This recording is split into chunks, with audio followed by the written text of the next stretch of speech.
बात है 2 जनवरी 1959 की। एक फिल्म थिएटर में रिलीज होती है जिसका नाम था कागज के फूल। कागज के फूल को डायरेक्ट किया था गुरुदत्त साहब ने। फिल्म बॉक्स ऑफिस पर हो जाती है फ्लॉप। यहां तक कि क्रिटिक्स ने भी इस फिल्म को पूरी तरह से नकार दिया था। जान लगा दी थी दत्त साहब ने इस फिल्म को बनाने में। इस बात से दत्त साहब इतना टूट जाते हैं कि उन्होंने इसके बाद कोई भी फिल्म ऑफिशियली डायरेक्ट नहीं की। मैं ऑफिशियली शब्द इसलिए यूज कर रहा हूं क्योंकि एक फिल्म आई थी उनकी साहब बीबी और गुलाम, जिसे अबरार अलवी साहब ने डायरेक्ट किया था। कहा जाता है कि इस फिल्म में गुरुदत्त साहब ने अबरार अलवी साहब का डायरेक्शन में काफी हाथ बटाया था।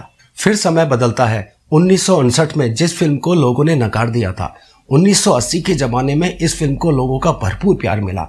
यहां तक कि फिल्म क्रिटिक्स ने इस फिल्म को सबसे बड़ी कल्ट क्लासिक फिल्म का दर्जा दे दिया।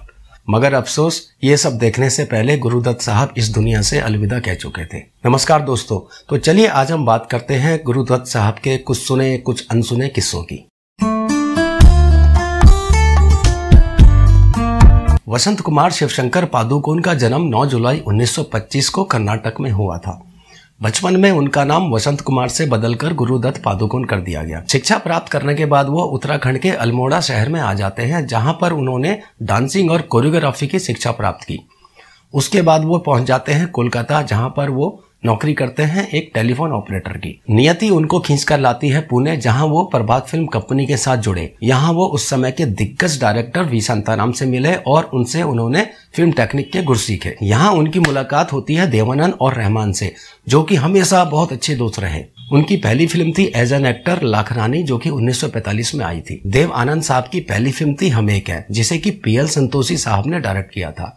इस फिल्म में गुरुदत्त साहब ने बतौर असिस्टेंट डायरेक्टर काम किया। देवानंद साहब और उनकी दोस्ती उस जमाने में बहुत मशहूर थी। उन्होंने आपस में एक वादा किया था। देव साहब ने कहा था कि जब भी वो कोई फिल्म प्रोड्यूस करेंगे तो उसमें वो बतौर डायरेक्टर गुरुदत्त साहब को लेंगे, और दत्त साहब ने वादा किया कि जब भी वो कोई फिल्म डायरेक्ट करेंगे तो उसमें बतौर हीरो देवानंद साहब को लेंगे। पहले ये वादा पूरा किया देव साहब ने। बतौर प्रोड्यूसर अपनी फिल्म में उन्होंने गुरुदत्त साहब को एज अ डायरेक्टर लिया। फिल्म का नाम था बाजी, जो कि 1951 में आई थी और ये एक सुपर हिट फिल्म थी। गुरुदत्त ने देव आनंद के साथ एक और फिल्म की थी जिसका नाम था जाल। ये फिल्म भी बहुत सुपर हिट रही। जाल फिल्म उस समय की एक एंटी हीरो फिल्म थी। हीरो का रोल इसमें नेगेटिव शेड का था। गुरुदत्त साहब ने इस फिल्म में अपनी जान डाल दी थी और उन्हें कामयाबी भी मिली। इस फिल्म का एक गाना है ये रात ये चांदनी फिर कहां। मेरी नजर में यह गाना one of the most well picturised song है। इसके बाद दत्त साहब का नाम बड़े डायरेक्टरों में गिना जाने लगा। इसके बाद उन्होंने कई सारी फिल्में डायरेक्ट की और प्रोड्यूस की। Aar Paar, mister and missus 55, Sailaab, CID और प्यासा जैसी फिल्में उस जमाने की सुपरहिट फिल्में थी। वो अपनी फिल्मों के जरिए सोशल इश्यूज को उठाते थे। आप देखेंगे उनकी फिल्मों में कोई ना कोई सामाजिक संदेश रहता था। उनकी एक टीम बन गई थी जिसे गुरुदत्त टीम कहा जाता था। इस टीम में थे VK Murthy cinematographer, Abrar Alvi writer and director, Raj Khosla writer and director, Johnny Walker actor और वहीदा रहमान एक्ट्रेस। इस टीम ने 14वीं का चांद और साहब बीबी और गुलाम जैसी सुपरहिट फिल्मों का निर्माण किया। साहब बीबी और गुलाम को तो बेस्ट फिल्म का नेशनल अवार्ड भी मिला। दत्त साहब के डायरेक्शन में बनी कागज के फूल पहली भारतीय सिनेमा स्कोप फिल्म थी। ये कल्ट क्लासिक मूवी आज भी लोगों को पढ़ाई जाती है फिल्म इंस्टीट्यूट में। यह उनके सिलेबस का हिस्सा है। कुल मिलाकर दत्त साहब का जो फिल्मी कैरियर इतना सफल था, उतना ही असफल उनका वैवाहिक जीवन था। उनकी पत्नी गीता दत्त उनसे अलग हो गई थी। दत्त साहब को शराब पीने की आदत पड़ गई। उन्हें नींद नहीं आती थी तो वो नींद की गोलियां खाने लगे।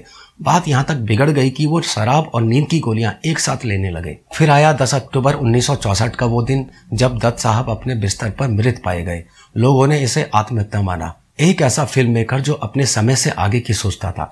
प्यासा और कागज के फूल जैसी कल्ट क्लासिक फिल्मों के जरिए जिसने फिल्म मेकिंग की नई परिभाषा बताई दुनिया को, वो अब दुनिया से अलविदा कह चुका था। दत्त साहब, आप हमेशा लोगों के लिए प्रेरणा स्रोत रहोगे।